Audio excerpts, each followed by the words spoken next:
Hello and welcome to Issues of the Moment. A segment of the Nigerian population may not be aware of the quality, variety, and benefits of locally made goods.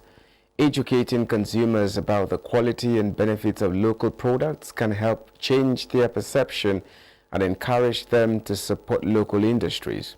Some business owners say efforts should be made to minimize or ban the importation of some foreign goods to reduce emphasis on consumers' longing for them, and local manufacturers should improve on the quality of their products by using quality raw materials and modern techniques to reduce price. With the embrace of local products and porous borders, indigenous products are bound to suffer patronage. Today on Issues, we shall analyze the prospects, challenges, and benefits of thriving local industries to escalate economic development. My name is Justin Bemuyi and I welcome you to the program. You will meet my guest in a moment.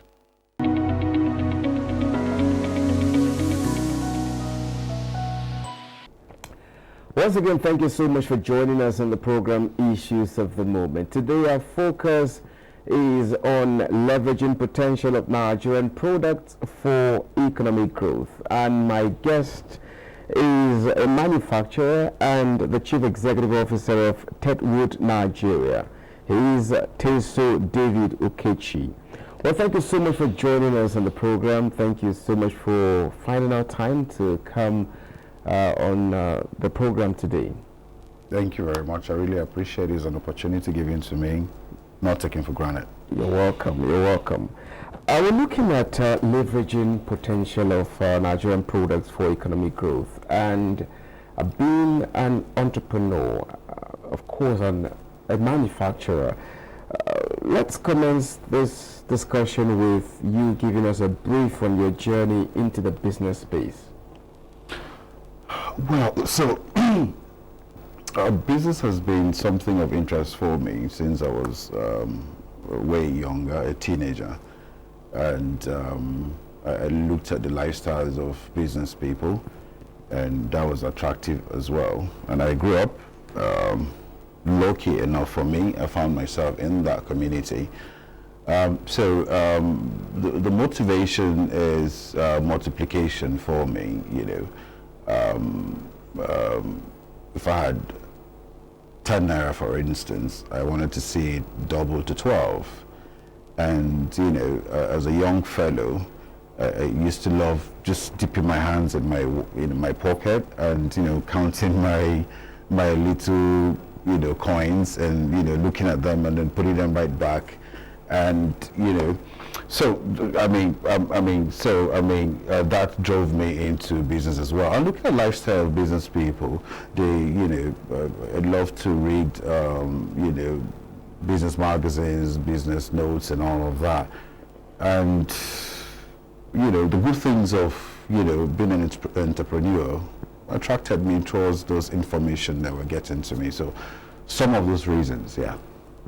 Okay, let's look at your experience generally, as you said, right from how it started. As it is right now, would you say, or has the Nigerian business space been favorable since you ventured into business? How has it been like? So, I will say yes, and in the middle, and there. Well, I'll say yes, and but because the reason why I'll say yes, won't say no, is because every business environment has got its own challenges. And when you focus on those, you focus on the challenges, what you can get out of those challenges. So what happens is, if you say, oh, the roads are bad, there's no generator, how do I manufacture, how do I produce? The question is, how do I produce and still make profit without, electricity?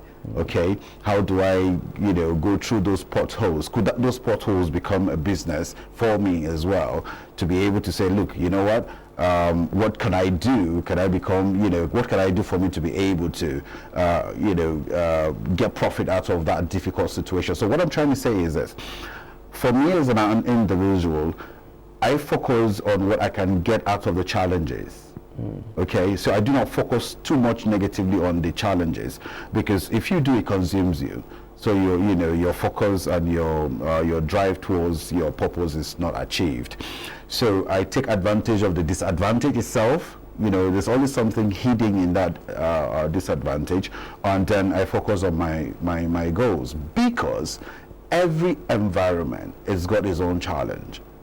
Every environment, every economy. Germany, which is one of the biggest, now is struggling, but in Europe had its own challenges. Okay, there are those who are succeeding and those who couldn't. Right?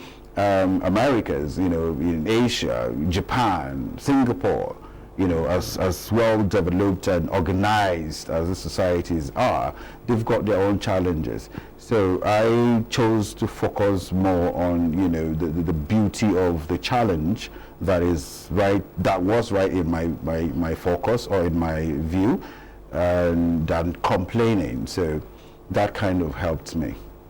Now let's have a closer look at the manufacturing sector of the economy, which you are right into. Looking at the manufacturing sector of the economy, it is said, or it is a well-known fact, that in some quarters it's said that local businesses can only thrive when the people embrace what is produced in their countries. When there is no acceptance, of course businesses suffer.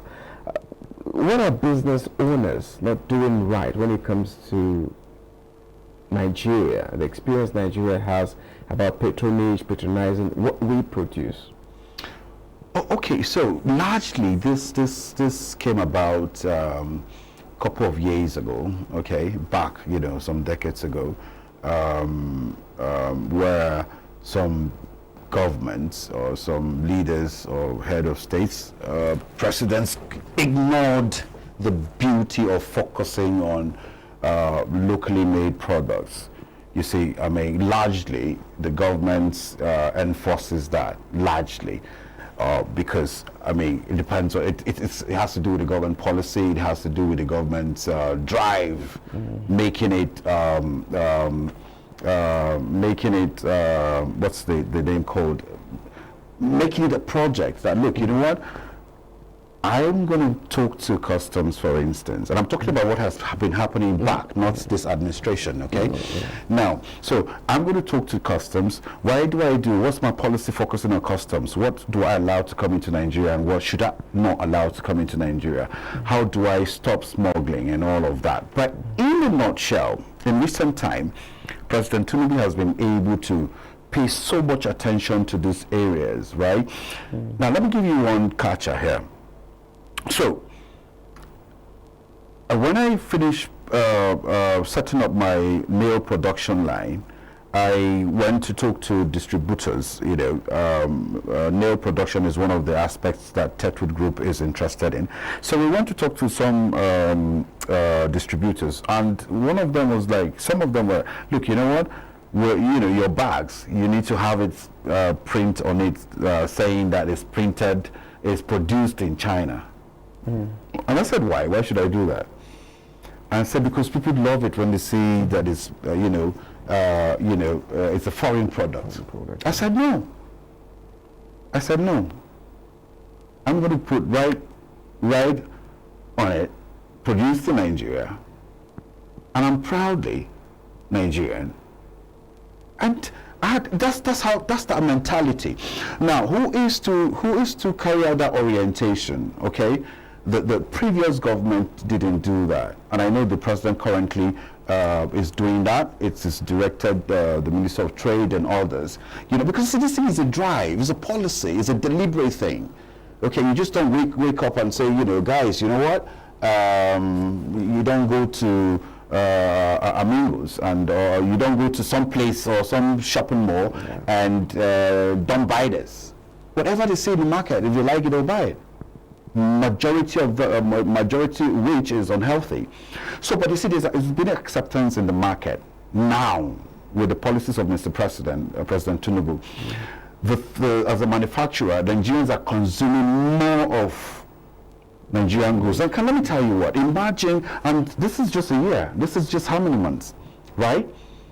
I'm telling you from, you know, how much my products are being sold in the market, right? So, if these policies were pushed like what President Tinubu is doing now, the other previous government did the same and others did the same, trust me, some of the products produced in Nigeria are some of the finest and the best that you can get in the market. I guarantee you. Let's have an instance. There is an instance, and I don't know if you've seen a video going around where an attendant video in yam being exported from Ghana. You know, you need to see the process of cleaning, and at the end, these tubers will be exported without questions and standards and quality. In this kind of a scenario, do we need to worry? Do we have any cause for worry? No, you don't. Now, let me tell you this.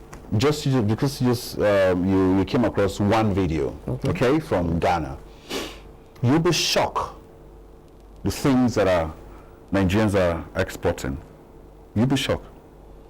So long time ago, as a young fellow, I grew up in Lagos. Pat grew up in Lagos as well. So that's my connection with Baba Tinubu, because I was in Lagos when the military guys were there. I was in Lagos when Tinubu was as governor, and how things changed, Lagos, places that you couldn't go to, how things began to change. So let me take you back to this. I went to Federal Palace.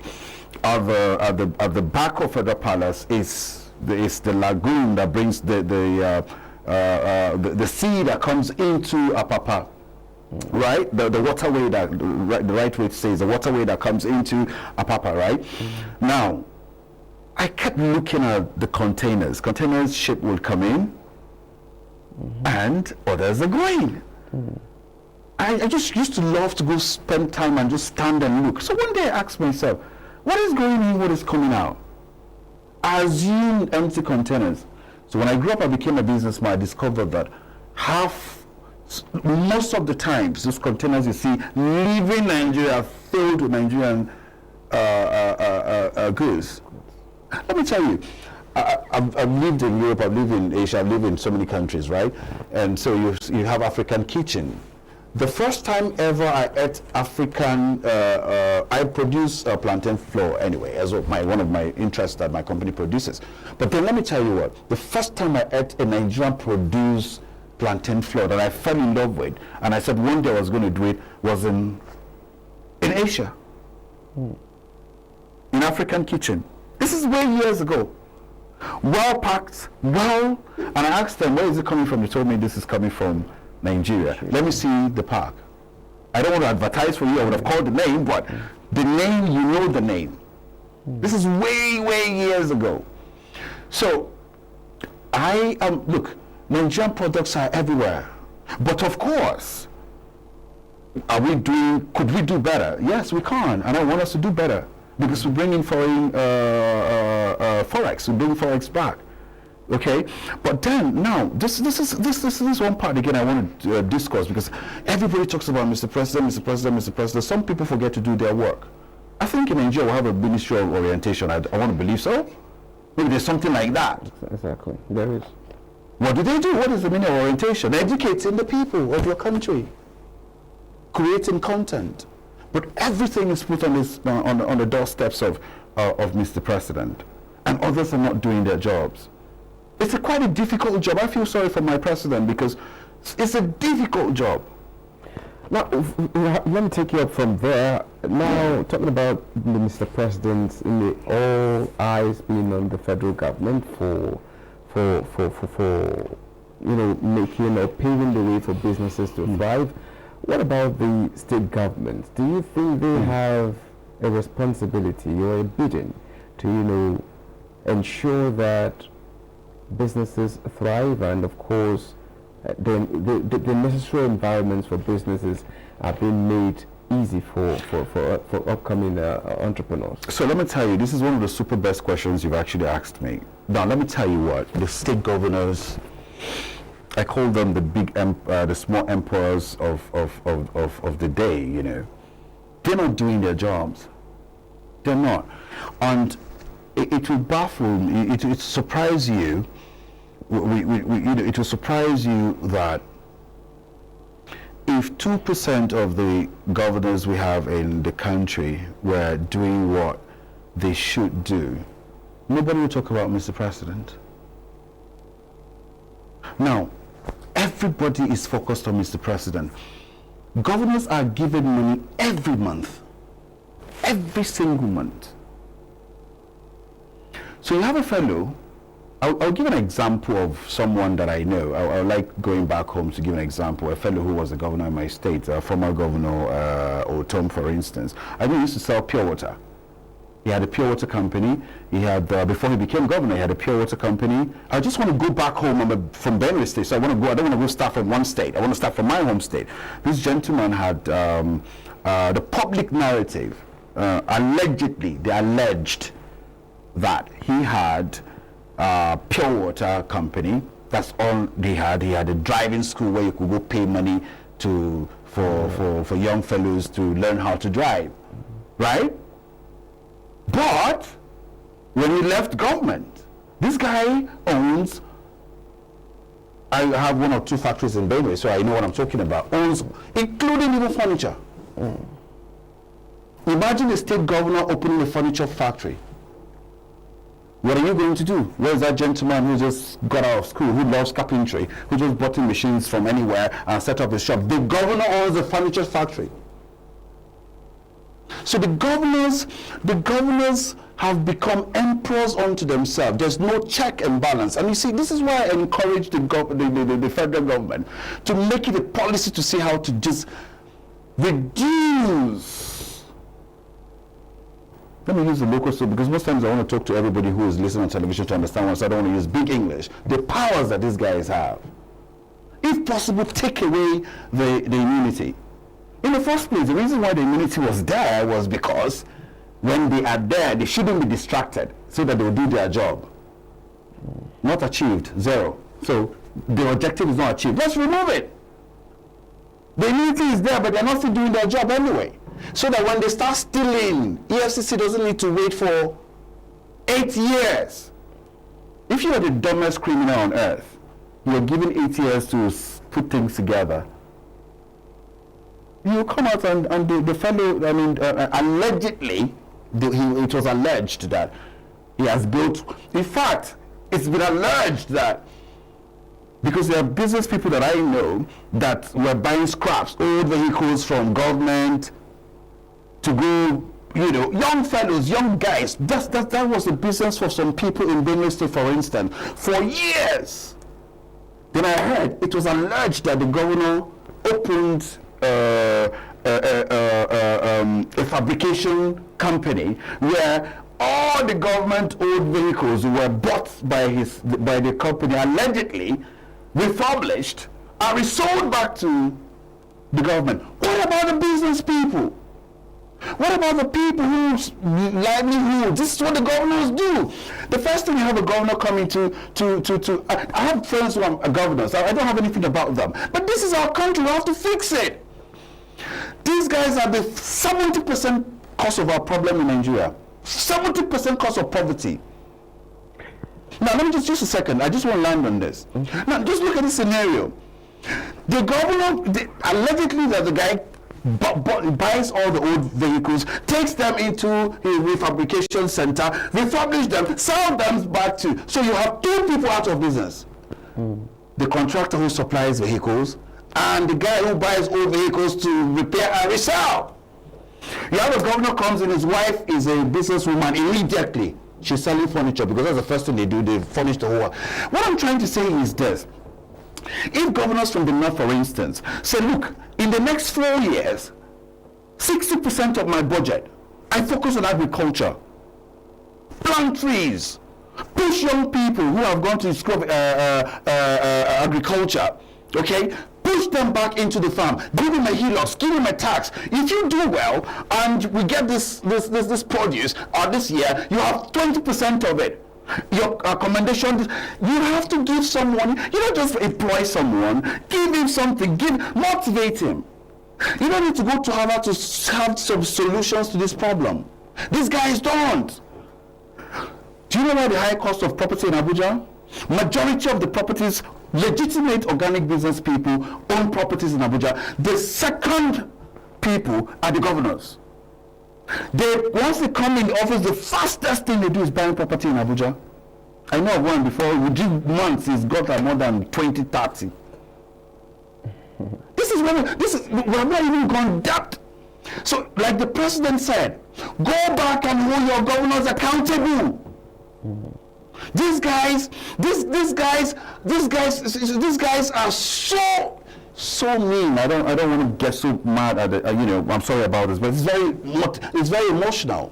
If these guys are doing what they're meant to do, you forget that Abuja is a destination, except when you have something doing that. They don't. They buy properties, they buy cars. If governor goes and buy a car of 800,000, he must buy two, because in case something happens to the one he's going, that's $1 billion plus. We set up a factory. I'm sorry about that. Yes, we can see all this. The governors waking up to their responsibilities without mentioning what is on ground on the clamor for the autonomy, the financial autonomy of the local government. Now, with this in place, what do you think should be done? What is the place of the local government administration, local government governance when it comes to economic growth? There's no, look, let me tell you something, like Mr. President said. This is what he said. The politicians go to the roots, campaign. After they get the election, what do? They run back to Abuja. I call that wickedness. The minority is the people you see in Abuja, Kano, Port Harcourt, Lagos. The majority are in the local governments. Once upon a time, the local governments were working. If the local governments are working, the chairmen are in competition within themselves. But you see the reason why the governors will not let that happen. Once a chairman has once he's got that autonomy, this money comes directly from Abuja and he's doing his project. He's not answerable to the governor. The governor becomes the supervisor, because he is going to work for these people so that he can get votes, right? Exactly. He doesn't care about the governor. He's not under the influence of the governor. The governor becomes a supervisor. And the governors are afraid that if you give the local government power, which is the money now, they might not get elected. Do you know how selfish the governors are? Do you know the reason why the local communities are not going forward? That poverty, there's water. I'm doing a project for Mr. President, campaigning for Mr. President around the country. I'm building boreholes in communities. If I tell you some communities that I go to for the boreholes we're building, with my money, no government money, nobody sponsoring me, with my own money. And I sit back and I look at the car a governor is driving. How much? 7 million, 8 million per borehole I'm building, solar powered boreholes. Night and day these communities are having water. How much is this? If the governor said he's going to take just 200 or 300 million out of his security vote every day, I've built boreholes for their community alone. These guys are so greedy. And the economy is not working. It's Mr. President that is not working. It's Mr. President that is not doing his job. The governors are the one killing our country. Let me tell you what. Once this local government chairman has his money, local government A, B, C, D, they are in competition. How many bridges have you built? How many hospitals have you built? What land farm have you opened for the young people? Who has got the best school? This country will ignite. Whoever was that enemy that sold this idea of this local government funds not to go to they have succeeded. But Nigeria is powerful. Me and you, the energy we have is powerful. We can't let these old guys mess us up. These guys, how many of the governors? Just 30-something governors are pulling down our country. And this has to stop. Now, away from that, let's talking about business environments in the country. We've talked about the duty, the responsibility of governance at the subnational levels, the local government and of course the state government levels. Now, we've had that complaints every day. Maybe the new guy is going into business complaining about unfavorable business environment, not being okay for them to thrive. If the business environment is not thriving for local businesses, what do you think should be done? Being an experienced businessman, what should be done the quickest time and of course in the long term? It falls back to the state governments as well. And then it falls back to the local government. Even in Lagos State, for instance, right? It is in a local government that you can find a Dangote factory. Is that correct? Yeah, sure. The biggest refinery. It's a local government. It's under a local government. So it's the state government and the local government at the same time. The government can even have the most beautiful policies that you have. If you have a wicked governor, like we have a lot of them, siphoning, and what you don't understand is that when you walk, you make more money even. If it's money you want. There's some people that it's not money that is their drive. The business environment largely is in the hands of the governors. It's in the hands of the governors. So that's why you see, I'll go back to my own state again. That's why if you see, you're going to Bedway and you're trucking, a fellow comes to buy oranges so that he'll go sell. You're wondering why your oranges in farmers market in my mates go to get my helpers and my friends go to get something at the farmers market in Maitama, and they're complaining a small basket of oranges is 5,000, 10,000. Why a whole bag in my state is about 5,000 or something. Do you know what adds the cost? The tiles from the garage, the tiles from the local government. If your local government is from Conshisha, for instance, the tiles who are collecting money on the road. There is state governor, a state governor that is a little emperor who is nothing. Nothing. The people have the power. They behave like they are nothing. They make the people feel so, they reduce their people to beggars. They come with heavy vehicles and all sort of nonsense, and you see the people are intimidated. That's why the orange is expensive. That's why the orange is expensive in Lagos. So if you go into Benue, for instance, how many food checkpoints are you going to? How much did the businessman or woman who just left school or whatever, or the old woman that just, how much is he or she buying the orange? By the time they put the money together, your oranges will get to 50,000 or 100,000 or whatever it is. It goes back to the governors. They don't have conscience. They are wicked. Very wicked. Now, let's look at general policies. Now, from all indications, the government of the day seems to be aware of the need to boost the economy, through homegrown production. Now, on a general overview, how do you see, or what would you say about the policies on ground? What should be done? What should be added, or where are the gaps? So, what should be commented upon? Look, let me tell you, this is, in terms of policies, we have the best policies, but the lucky thing here is that we have a president that is focused on result-oriented government. All the government needs to do, and this government is doing, is creating the environment. Will the governors allow the environment to be sustained for businesses? These businesses that we're talking about, they are in the States. The government is doing everything that they can. The government is making sure. Let me tell you something. A friend of mine just jokingly said, you know what? Why is it that dollar always go up at the end of the month?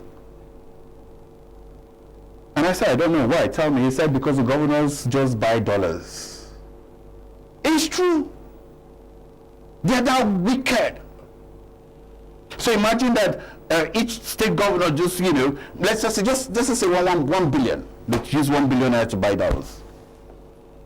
It's a demand. And what do? Buy houses in Dubai, buy houses in wherever, and all pressure is on Mr. President. Mr. President is not doing the... Look, let me tell you, I'm an advocate of, let's slash these guys, take out the immunity, let's understand, let's remind them they're there to serve this country, help build the country, and let's do everything to make sure that the local government... Let me tell you something, if the local government gets their money directly, you see this pressure that is choking Abuja, no accommodation, the streets are filled up, Lagos is getting jam-packed. People are going to go back into the local government. Local governments will go and talk to companies, create environment for them to come and manufacture. Give them the economic explosion will be powerful. I'm calling on the wise men and women of this country. We can't allow some 30-something men, demigods, pull our nation down. We need to do something. We need to, the government, and Mr. President is going to do it. I trust him. He's a man that loves Nigeria. He's going to do it. We will support him to make sure that power goes back to the local government. Because you see, the local government chairman is not answerable to the governor. The governor is a supervisor. So you see, the governor is angry because he can't get what he wants from the local government, so he will make it public. The FCC are there. Our country will change just if we can succeed, and I know our president is going to succeed on this one. Give the monies directly to the local government guys and take out this greedy landlords called governors. How do you think leveraging, the AFCFTA for your business, how does it really come in? Is there any advantage, or how could you take advantage of the AFCFTA to, grow business, your own particular business? Yes, I mean, of course, the disadvantage and the down parts and up parts and low parts in that, because at the end of the day, we do not want things to come from China and elsewhere through some certain African countries that don't have the capacity like Nigerians do. Because Nigerians got capacity, if only we're supported, by these local governments and all these governors we're talking about, these other issues, because the president is doing everything possible for us. So the downside is some small African countries, things could come in, right, and dumped in our country. Just bring things in and say, okay, it is made there, and then re-export into our country because we have. So we're looking at that. But for my businesses, it's a great deal because I'll be able to sell something in Rwanda. I mean, I keep mentioning Rwanda, Mali, Tanzania. Do you understand? So that the up and low sides of those opportunities. So I mean, I trust the president is the right person and he has the right team to be able to look how, and he's looking at that, is they're already doing that so that we're not taking advantage. But it's good for Nigerian businesses, trust me. Okay, before I let you go, what would be your parting word, concerning this issue of leveraging potential of Nigerian products for economic growth? What would be your parting word, to all stakeholders, the government, the businessman out there, the youth out there, and Nigerians in whole? The young people are hungry. Nigerians are hungry. Hungry people, they want to succeed. That's the hunger I'm talking about, not the stomach stuff. We're hungry people. And that's why, if some selfish politicians just allow things to work, because they're working. Do you know what baffles me? Somebody works in government, makes money in government, his children's school fees were paid in government, and then keeps the money abroad, brings in a little bit and fights the government, make things not to work for the government, just to say Mr. President is not working. And my advice to this sort of human beings is that just stop it. It's your country. Just allow Mr. President work. So the young people of this country are hungry people, like smart, super smart. And I can tell them, listen guys, don't give up, push hard. Nothing comes easy. Okay? You must have broken parts. Like a mentor of mine always say, I have broken parts. It means you make mistake. Look, failure is the best thing that happened. When I tell young folks that failure is the best thing that will ever happen to you, they don't believe it. But that is the best thing that will happen to you. You learn from it. What you're taught in classroom, sometimes you forget. Okay? You will never forget when you slept and forgot your hand and got burnt by a candle. You failed. Burnt yourself. You will never do it again. Failure is the best thing. So when you don't give up and then you continue, definitely you succeed. So I encourage the young people, let's support our president, let's support President Tinubu. He's got great ideas for this country. He's going to take this country to where nobody in Africa has ever taken any nation to. So let's all support, pray for his health. Thank you. Thank you for the opportunity. Well, thank you so much. Thank you so much, Tersoo David Ukechir. Thank you for finding our time to have your view on this very important discourse. Thank you so much for coming once again. I appreciate, man. Thanks, man. Thanks for the wonderful, beautiful questions. I appreciate you, man. Thank you. Well, this is Issues of the Moment, and our focus today has been on leveraging potential of Nigerian products for economic growth. And my guest has been a manufacturer and the Chief Executive Officer of Tetwood, Nigeria, Mr. Tersoo David Ukechir. This is where the program ends. I thank you so much for your time with us. My name is Justin Birmingham, and I say bye for now.